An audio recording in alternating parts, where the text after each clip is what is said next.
Hi, everyone. Welcome into another edition of High School Roundup, Week 6 for high school football. I'm your host, Stephen Ruffing, and join with me, like usual, Colin Kirkwood, Dylan Godet, and Devin Garina. Fellas, another fantastic week. Pleasure to be on the set with you guys. I'm excited. This is another week of high school football. Things are really starting to get interesting. A lot of conferences, we'll get to that as the show goes along, but starting to heat up here in high school football.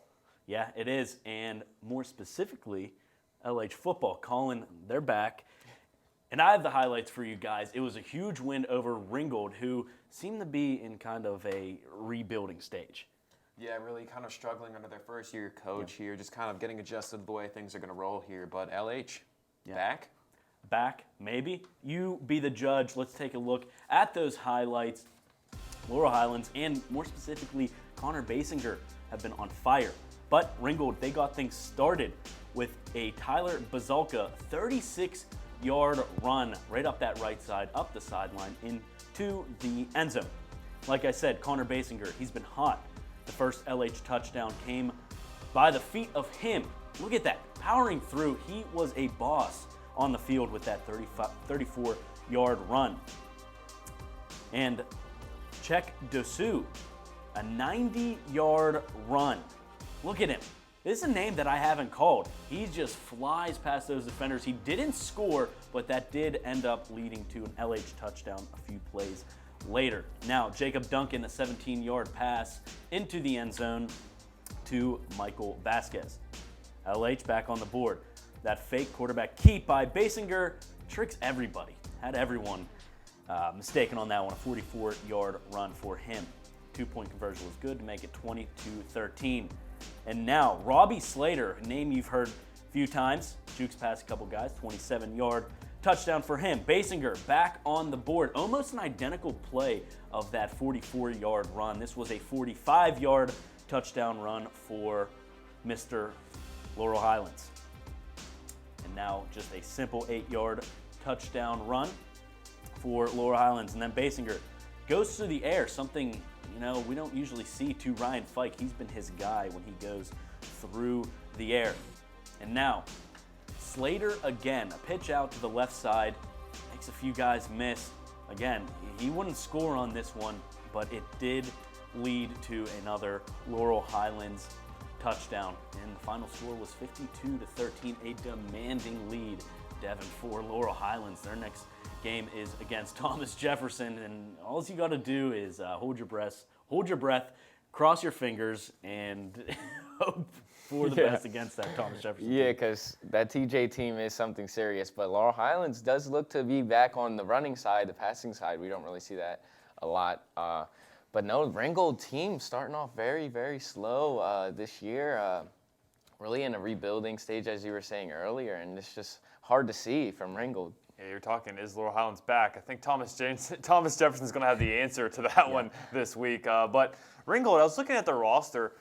I was talking to Jerry, too, who does the Laurel Highlands games. He was saying just how young that team is. A lot of freshmen, a lot of sophomore, and a lot of people out due to injuries. So with that Ringgold team, they're young, rebuilding. I mean, you don't want to be at that spot in a program, but with that coach that they have, they'll eventually get higher up, and expect in a couple years for them to be a real powerhouse in this conference. Yeah, absolutely, and that was the Big 8. Now we're going to take a look at the Big 8 scoreboard, some other things going on. West Mifflin will win over Greensburg-Salem, 42-28. Bell Vernon back on the board, 54-0 over Trinity and Colin.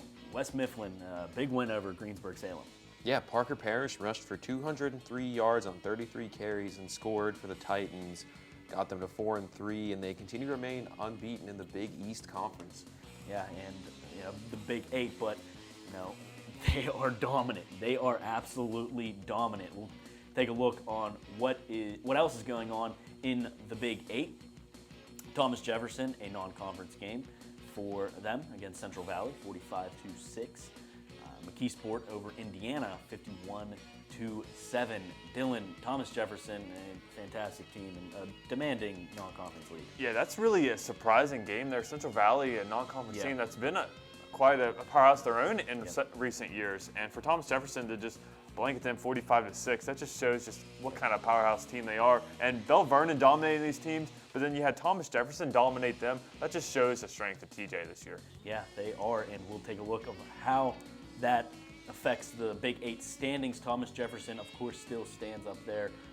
West Mifflin and Bell Vernon still nipping at the ankles of Thomas Jefferson. Yeah, Bell Vernon is on the come up here. You can see 4-1, 5-1. They're just on a roll, and if they can get Mason Pasco going in these last few games before playoffs start, they could really make a run for first and maybe upset that TJ team. Yeah, definitely. And Mason Pasco, Parrish Parker, that's going to be quite the matchup this week. Those two teams face off, West Mifflin and Bell Vernon. One of our pick-em games, so stay tuned for that. But that's going to be quite a matchup. Two of the best running backs you'll see in high school football here in the WIPUL going to face it off. It's going to be interesting. Who's going to get the most rushing yards and touchdowns in that game? Both of them average about 3 touchdowns a game and over 200 yards rushing. Yeah, it's going to be exciting. It's going to be good. We have a fantastic game of the week schedule this year, but now we're going to make our way into the Tri-County South scoreboards. Avella falls to Bentworth 42-15. Monessen 46-12 over Chartiers Houston. And continuing on in the Tri-County South, West Green falls to California. Greensburg Central Catholic demanding victory over Mapletown 43-6. And Colin, California, that's a big win over West Green, who has been surprisingly a decent football squad this year. Yeah, I really think we had one person on the pick'ems this week who went with California, maybe two, I'm not sure, but nonetheless, not a lot of people expected California to pick up this victory over West Green, and it vaults California right back into the Tri-County South talks here. Yeah. And we should have done a little bit more research into that game because I was looking it up after the fact. West Green hasn't scored the last 3 years on California. That's always really one California circles on their schedule to play well against, and then they kind of surprised us all with that big win over West Green. California on the hot seat, they let up 2 touchdowns against Yeah, West I know. Green. What can you say? I'm just saying. All right, continuing on in the Tri-County South. Riverview, non-conference game over Jeff Morgan, 19-8. Now, of course, California with that win, we'll see how that affects the Tri-County South standings. West Green still at the top, though. 5-1, Monessen, and California, right there underneath them. Yeah, California, they're on the come up just like Bell Vernon. They can get a couple big wins here and maybe take second over Monessen, and they beat West Green, so if they have to face them again, then they can look forward to that. But did those early losses, did they affect California? Is it too little too late with that win over West Green? It's going to be close. I mean, falling to Monessen, that really hurts their chance at a tiebreaker with them, but West Green and Monessen still have to play. If West Green wins that game, California's going to have the tiebreaker over West Green and still win the conference. So that's a game California kind of wants to circle to watch out for, and if they win out, I think they can control their own destiny and sneak in the playoffs barely by winning this conference if they can win out. And this California team is going to be an interesting team to follow up on as the playoffs approach. Now let's make our way into the interstate scoreboards. Brownsville, sorry Gary, McGuffey beat them. Is that an upset? No, 34-9 over Brownsville. Washington still, dominating this interstate conference with that win over Carmichael's. Continuing now with the interstate conference. Charleroi, 56-27 over Southmoreland. Non-conference game for Fraser. They fall to Leechburg. Dillon, Charleroi, another big victory. Yeah, Gino Pellegrini, another game with over 300 yards passing, so a great performance there from him. But 470 yards for this team, only on 40 plays. So Charleroi, very efficient this week on offense. That's really kind of what we've seen all season. But that's going to shape up a tough matchup for them this week against McGuffey. This may be what the conference comes down to, guys. Yeah, it could be. McGuffey, a shocking team to really kind of power their way through the interstate, and one more scoreboard for the interstate. Betz Center falls to East Allegheny. This was a surprising one. I was stunned by this, Colin. The non-conference game, Betz Center, that's surprising to me. Yeah, really, for sure. I mean, we put a lot of pressure on Betz Center here throughout. A lot of people saying that they're being really good this year, a lot of things like that, big win over California and whatnot, but really, I don't think I was expecting this at all. 37-20. Yeah, it's a high-scoring game. Now let's see how that turns out with the standings. McGuffey's still on top, Charleroi right at the bottom, that's center, and Washington. This is a tough conference. Yeah, it is. And I'm just saying, I did pick East Allegheny, the only person on set to pick them and pick them last week over best center. Just like to point that out. Just putting it out there. Sick.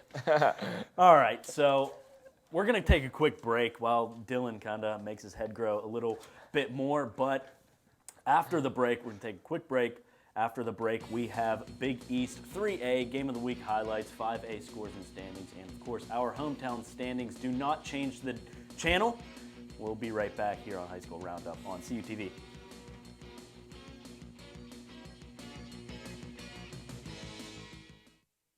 High school football is back on CUTV.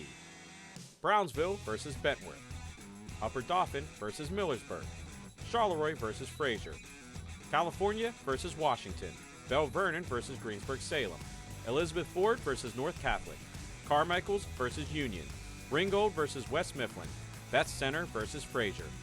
Catch all the action on your home for high school football. CUTV, California University Television.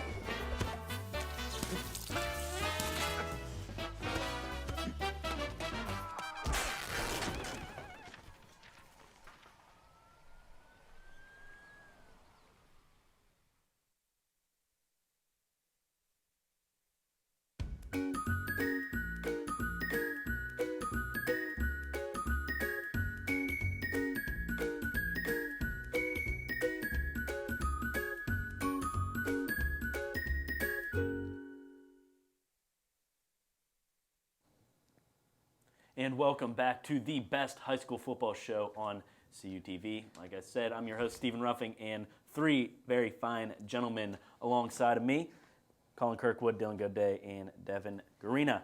We have the Game of the Week highlights. It was another good game. Elizabeth Forward, and something's blanking me. Devin, you have those. Yes, I do have those. I was unfortunately not there, but I was watching it on CUTV Sports 1, which is our YouTube page. And right here you can see the highlights. Zach Rocco. This first quarter for North Catholic and EF, all defense. 0 points in the first quarter. Really amazing to see. I watched this live, and there's just a lot of mistakes, silly mistakes by both teams. North Catholic here getting the catch, but not past the first down marker. Turns over on downs. And then right here, you think they're in the goal line to score. He fumbles the ball, and EF picks it up. So this whole first quarter was filled with turnovers and all defense until Zach Rocco showed up to play. And right here, scored his first touchdown of the game to put the Trojans up. And he finished the game with, they finished the game with 424 yards after scoring 0 points in the first quarter. And they dominated this EF team, which was surprising to me because I love EF. I love the stadium, the food, the team. And as you can see here, this great catch by Tyree Brown. Yeah, so he had 2 touchdowns, and Zach Rocco had 2 touchdowns. So he went in the air and did it on the ground, did it both ways. This North Catholic team surprised me, 48-14, after losing against that Derry team and EF. I think, the scoreboard switched up here, but EF, unfortunately, taking the loss. And it's just crazy to see that this EF team, some team I had faith in, winning against Derry team and Derry team winning against North Catholic. I guess you could never go off of that, but this Elizabeth Forward team has always been one of those teams that they're just absolutely unpredictable throughout the season. They have a big win and then just a big loss. You know? Yeah, that wasn't the score. I believe it was 28 or 29, 27 nothing. Yeah. Yeah. So North Catholic again did dominate that game. Colin and I were on the call for it. Zach Rocco, extremely impressive performance out of him. He impressed us all. You mentioned his play: 2 rushing touchdowns, 2 passing touchdowns, and Tyree Brown. Also impressive. He had a tough matchup defensively, was able to get some deflections, an interception, I believe, caught 2 touchdowns. I mean, those two, that's a lethal combination there between Tyree Brown and Zach Rocco. Yeah, and that's a big East matchup. Now time for the Big East 3A scores. What else happened there? Freeport over Deer Lakes 14-10. Burrell over Mount Pleasant 35-7. Mount Pleasant was a team that used to be a powerhouse in this Big East Conference. Just kind of fell off as of late. Now continuing on in the Big East. Aliquippa, a huge win over Yawk 54-20. Derry, another win 53-20 against maybe not the strongest Uniontown team. Yeah, Uniontown really is struggling throughout this season. We've seen, I mean, they're trying to get back on track here. Perhaps maybe they'll shock the world and beat North Catholic this week. Yeah, we'll see. We'll roll into the standings now for the Big East 3A. Derry sits atop of the conference with North Catholic and Elizabeth Forward all 4-1 in conference play. Yeah, that's 3 straight conferences with a tight race for the lead in all those conferences. Every single team has a loss so far in the first 3 conferences that we've seen, and now a 3-way tie atop these standings. I mean, I see all these teams maybe winning out this year, so that could really make things interesting. I'm not sure what the tiebreaker is. Is it a coin flip? I'm not really sure. 3 teams tie for a conference championship. I don't, because they all lost to each other, so it'd be tough. Who's going to come out on top? I mean, we may not know till literally the last second of the season. Yeah, I mean, these are some packed conferences, and it's going to be insane. It's going to be crazy finish. I mean, I don't think I can recall anything like that happening the past couple of years of high school roundup and CUTV to begin with. I mean, possibly having 3 tiebreaker scenarios, I mean, that's absolutely crazy. Yeah, it is. We'll, of course, be watching and keeping along with that. Now, let's take a trip back home and look at our hometown standings and see how, our old high schools did. Oh, I'm sorry, Big East 5A, I did miss those. I apologize. Big East 5A, Gateway and Franklin Regional 63-3. Gateway still rolls along, and Penn Trafford with a big win over Latrobe. Now that Gateway and Franklin Regional team, that was a tough matchup. Plum 45-7 over Albert Gallatin. Fox Chapel in the non-conference game for Connellsville 45-15. And continuing on in the Big East, McKeesport, another non-conference win over Indiana. And this is another real unpredictable McKeesport team. Yeah, definitely. With their triple option attack, known really across the whole WIPU. I heard of them back in West Virginia when my team was installing a triple option. We watched McKeesport highlights of their triple option attack. So definitely known for the triple option. When you run that, kind of like the Armies, the Navies, the Georgia Techs, you always have a chance to beat a tough team. So circle the matchup with them and Gateway. Could surprise a lot of people. May not win that game, but may control time of possession and really surprise a lot of people in that matchup. Yeah, you never know with this McKeesport team, and they're moving up in the Big East standings. There they are at 3rd. Penn Trafford right above them, 5-1 in conference. Of course, Gateway stands alone at the top. Yeah, definitely. Gateway, one of the best defenses in the entire WIPU. It's giving up less than 6 points per game, so less than a touchdown per game this Gateway defense is giving up. So talk a lot about offense here on High School Roundup, but you have to give credit where credit is due for this Gateway defense. Yeah, I mean, they are tough. They are like a brick wall. Now we'll go into our hometown standings. I apologize for that. I misread the graphics there. Steel Valley sits at 3-1. Conrad Weiser, which is Mr. Devon's old high school. Central Dauphin is Danny's. Laurel Highlands, Bobby D. Buchanan Upshur is Dylan, and Brownsville and Millersburg sit at the bottom. Millersburg at 0-6. Sheesh. Hey, I'm just going to point it out this week. This week, I think, is going to be the week. They're going to play Susquehanna on the road on Friday. So I don't know who Brownsville has this week, but this could be the week of free pizza. So stay tuned. We'll have to see. What is holding the free pizza back is a win from Brownsville, if that's the case. So we'll take a quick break, and after the break, it's your favorite segments, pick 'em, and top 3 plays. Please, please, please stay tuned on High School Roundup.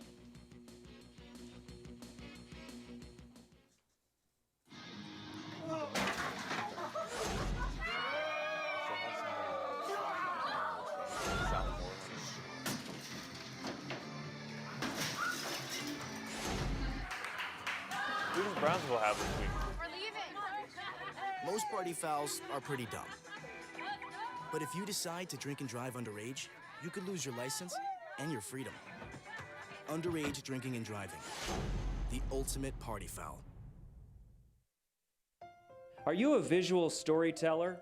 The The Cal Times and CUTV is looking for students with an interest in expanding their skills in photography and videography. We call it visual journalism, and we're here to offer you opportunities to learn how to shoot and edit from a wide range of events at California University of Pennsylvania. Our focus is on local coverage of sports and news events from campus and around the region.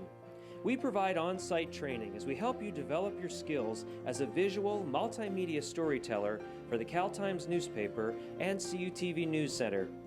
To learn more about visual journalism opportunities and join our team, visit our media production facility in the Natali Student Center or email the Cal Times at caltimes@calu.edu.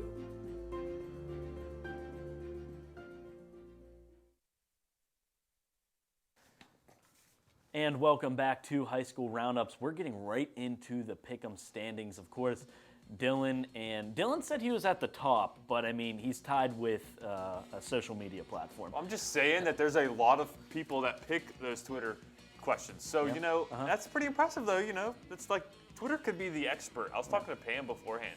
I mean, her husband, Bobby D, is kind of impressed that I can keep up with the Twitter peeps. I'm just saying. And Devin and I sitting right next to each other. We have Club Bottom Devin sitting next to the guy on top. Just saying. Dylan, great job. Like, seriously, great job. You're doing great. Your knowledge of Patting Whitfield my back, football guys. is Second so to great. none. Awesome. I appreciate it. How do you do it, Dylan? I don't know. That's a good question. You might have to pick my brain a bit after the show. We might have to change it from change my mind to show me how you make your picks here, Yeah. because I'm starting Great to job, expect Dylan. that something fishy's going on here, getting so many right. What are you going to do with all these pick'em wins? I don't know. Maybe celebrate it. Party. Have a party down here. I don't Man, know. that's great. Let's roll into our pick'ems for this week. I have Avella over Shar Houston, just because, honestly. Do you know why? Because the High School Roundup puppy picked them too. That's why. You can't go wrong with the high school roundup puppy. And everyone else, of course, has Shar Houston. And continuing on for the next game, Washington and Beth Center. I'm going to stick with Washington on this one. Colin's with me, Gary's with me, Danny and Dylan. They both have Beth Center, and well, you know what? I might have to change mine live because Dylan, he's over there. knows. He's over there with Beth Center. I'm just saying, I think I'm going with this game because Best Center, they're able to stop Charleroi at home with a muddy field. It's supposed to rain all day Thursday. I'm thinking that Best Center can get this win if they can kind of have their field to their advantage against this Washington team, keep them stuck in the mud, just like what they did against Charleroi. Yeah, I mean, we'll see. You are the expert. I'm sorry for picking Washington. And Devin, of course, picked Washington as well. Now McGuffey and Charleroi. I went with McGuffey as long as Devin and Colin. Of course, the master picked Charleroi because I mean, of course he picked Charleroi. Of course I did, but something we didn't stress enough back in the standings, this is the biggest week for this conference. McGuffey plays Charleroi, Washington at Best Center. Yep. All four of these teams could easily win the conference, and this game this week for both those two teams is what it's going to come down to. Yeah, I mean, it is a powerhouse conference, and of course, you two went with McGuffey as long as myself. Now, continuing on, Derry versus York. Again, man, we're doing something wrong, guys. Yeah. I'm very surprised that you actually went with York. I think that York, Derry, I looked at their schedule. They had a lot of close games early on in the season. They barely beat a Freeport team, barely beat a Deer Lakes team. York could surprise a lot of people. Tough, hard-nosed defensive team there with York. I think they get the upset this week. See, I do happen to remember during pre-production yesterday, we were talking about this matchup, and I do remember Dylan saying something along the lines of he's got such a good cushion that he can really risk to choose a team like York. So, Okay. So I'm saying, I see what's I did happening say here. that, Yeah, but as soon as I saw that Derry gave up a lot more points than they should have last week, I said I'm going with York. That was my final decision maker right there. Okay, that's fair. That's fair. We'll agree to disagree on that one. Now, continuing on, Bell Vernon and West Mifflin. Myself and Gary Smith going with West Mifflin, and Devin, Dylan, and Colin. All three guys with Bell Vernon. I mean, really just seeing that offensive attack in person earlier in the season, how can you really choose against them unless, they'll be playing TJ, for example. But nonetheless, how can you choose against them? I Devin? Yeah, Mason Pasco last game had only 84 yards on the ground. So this could be one of those games where if he doesn't get going early, this Parrish Parker and West Mifflin team can get out, but I have a feeling that he's going to clap back and they can get the lead out early and we'll see. get the We'll win. see. If you like running backs, that's the game to watch this week. Yeah. All right. There you go. And Gary Smith, welcome to the high roll of the week. West Mifflin, I think they're going to get it done over Bell Vernon. Gary Smith, great pick. Fantastic pick. Now to our game of the week, Carmichael's versus Union, and everybody went with Union because Carmichael's has been pretty disappointing for us this season. Yeah, that's our game of the week this week. Yep. Union. Haven't seen Union. I don't remember last time we've had them on CTV. Yeah. Maybe the first time. But Carmichael's the team. Colin loves them. That's your Mighty Mikes right there. And with that offense, we kind of saw them last year. Like to keep the ball on the ground, running quarterback. Maybe they could surprise us all and get the upset over Union there. Get their first win of the year. We'll see. Millersburg and Carmichael's. Maybe that's the game. Maybe that that's the. Yeah. I like that. That's the group. I have to think about that. Yeah, we'll see. Dylan, now you have our top 3 plays. And here's number 3 right here. Right from that Ringgold game against Laurel Highlands, and right there, takes it to the end zone, does Tyler Balika. Takes it right into the end zone for 6 points. And now number 2. Tough between number 1 and number 2 here, but Connor Basinger, seen him all season long here on High School Roundup, just runs through people. Looking like Brown there from California this year, just running through the defense, looking like a running back at the quarterback position, getting right through that Ringgold defense. And now number 1 from the North Catholic Elizabeth Flora game, Tyree Brown, beautiful one-handed catch in the end zone. Colin had a great call on this one. Check out our highlights to see that one. Beautiful one-handed catch in the corner of the end zone. But is that enough to take the blue ribbon play away from Andre Spencer? No, it is not. See this kickoff return one more time, just streaking through the defense, making a guy break his ankles right there. And he gets going into the end zone over a 90-yard kickoff return. Want to give a quick shout out to Red Dogs All-Star Clubhouse there. Thank you to Red Dogs for coming on and sponsoring our scoreboards, our standings, and more here on High School Roundup. Really appreciate that, Red Dogs. Yeah, Red Dogs, fantastic. And another fantastic week of high school football. We have another one coming up. It's narrowing down to towards the end of the season. Yeah, we're really starting to get close to playoff time here, so we have to pay attention to some of the better teams and how they're going to fare, stuff like that. But nonetheless, just stay tuned. It's going to be a great end of the season here. Fellas? Yeah, I kind of talked up my pick'em standings this week, but I could easily fall because I went kind of contrarian a lot this week. So I could definitely bite my tongue after this and just tuck the tail between the legs and hide back in the middle of the pack of the standings after this week. Yeah, you know what? The viewers are lucky. They have to deal with you for 30 minutes. We have to deal with you for 7 days of the week. Devin, what are your thoughts on the upcoming games and the season so far? It's going to be really exciting ending for a lot of conferences, especially with three-way ties. And me being last in the pick'ems, I think I'm a little out of reach. Not used to the whip little reel, out of reach here. You know, first week didn't get off on the right foot. But yeah, I think that next year I'll be good. But you guys won't be here, sadly, and I'll be missing you. But yeah, we'll be missing it, of course, guys. Thank you once again for my 3 football buffoons. There's our upcoming game of the week, Carmichael's and Union. We will be at Carmichael's. It should be a fast game. It should be a quick one because both teams, like you guys said, like to run that ball. Yeah, I really like to keep that football on the ground here. And who knows, maybe Carmichael's might have it in them, and maybe we'll get a trifecta. We'll get Brownsville, Carmichael's, and Millersburg all going the same week. we'll get wings and pizza then. That'd be quite the show. Yeah, that'll next definitely week. be wings and pizza. If that happens, definitely tune in next week. Yeah, That would be quite the show. That would be quite the show. Maybe they'll have the luck of the beard with the Mighty Mikes there at Carmichael's. Guys, thanks once again. Thank you for everyone in the booth. Gary Smith, our director on the 1s and 2s, Carl Childs, doing a fantastic job. And thank you, the viewers, for watching. We will see you next week for another great edition of High School Roundup.